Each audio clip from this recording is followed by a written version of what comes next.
Protection of the environment is one of our most important objectives. It can even be considered the number one. There are many ways to attack the global environment, but the most destructive is ecocide. Ecocide literally means killing one's home. Ecocide is the mass damage and destruction of the natural living world, and right now, in most of the countries, no one is held responsible. Ecocide includes different tragic effects on nature. Firstly, ocean damage, such as plastic pollution arising from production, transport, and waste industries and oil spills. Secondly, deforestation arising from industrial livestock farming and mineral extraction. And finally, land contamination. Since some decades, there is a strong civil movement to create a new international crime against the nature, against the environment in the Rome Statute of 1950. The Rome Statute of the International Criminal Court, ICC, lists 4 crimes: genocide, well known by all of us because of the horrible Nazi times, crimes against humanity, war crimes, and crimes of aggression. If the environmental movement wins, we could have a 5th international crime under Rome Statute, the missing crime, the ecocide. The campaign to make ecocide an international crime was the life's work of British barrister Polly Higgins. She presented a definition of ecocide to the United Nations Law Commission in 2010, reading as follows. Ecocide is extensive loss, damage or destruction of ecosystems of a given territory, such that the peaceful enjoyment of the inhabitants has been or will be severely diminished. However, the project never went ahead, and Polly Higgins was diagnosed with late-stage lung cancer in March 2019, and she passed away only 1 month later. Even the Pope Francis has spoken in favor of this new crime on November 2019, as he is aware of the importance of protecting our planet, our common house. If we accept this new crime on the Rome Statute, there are at least 4 questions we should study. Number 1, the concept or definition. Number 2, the liable persons.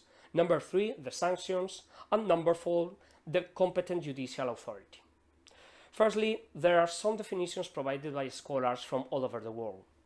Recently, independent expert panel for the legal definition of ecocide adopted in June 2021 a common definition of ecocide consisting on unlawful or wanton acts committed with knowledge that there is a substantial likelihood of severe and either widespread or long damage to the environment being caused by those acts.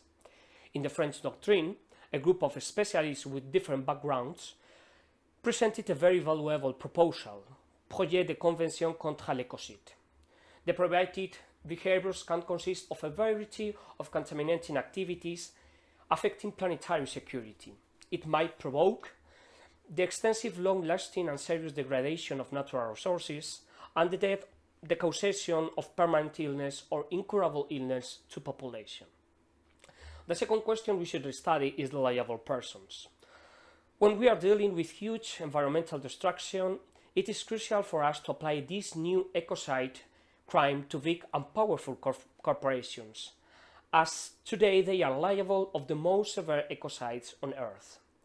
International community, society, and states should find the right way to introduce the corporate liability in the new ecocide crime, although we do know it is a very complex question. The third question is sanctions. We think the most adequate sanction for environmental damage is a proportional fine connected to the benefit obtained by the corporation and the environmental harm that has been caused. There are scholars that ask to have on mind also health-related consequences to the people if the corporations were acting with or without license, and the pattern of offense, that means if they were reoffending, for example. But confiscation of illegal assets and products of the crime is another suitable instrument to confront the problem. It is an optimal way to depriving the criminal activity for the sources of funding. And finally, we should also say some words about environmental restorative justice. That restorative approach consists on funds that will be used to develop an environmental reparative project. In the United States, that means corporate community services, or will be allocated to a third sector not-for-profit organization, charitable contributions.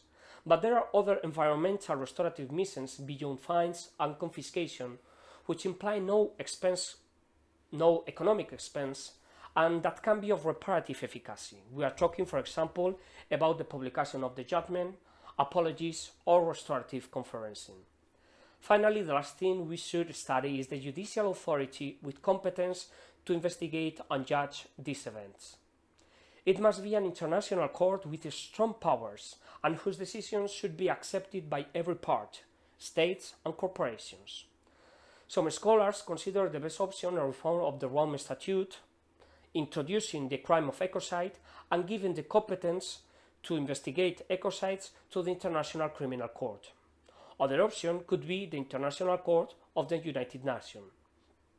And finally, the last option, and very interesting, is the creation of a new international court, the ICE, International Court for the Environment, with competence to investigate ecocide and other gross violation of human rights by corporations, working with an specialized public prosecutor office and a group of experts.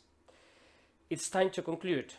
We are aware there are still open questions about ecocide we should keep on working, but the emergency is extreme and the moment is right now. Our planet cannot wait more. We need a new ecocide law to protect the Earth for the next generations.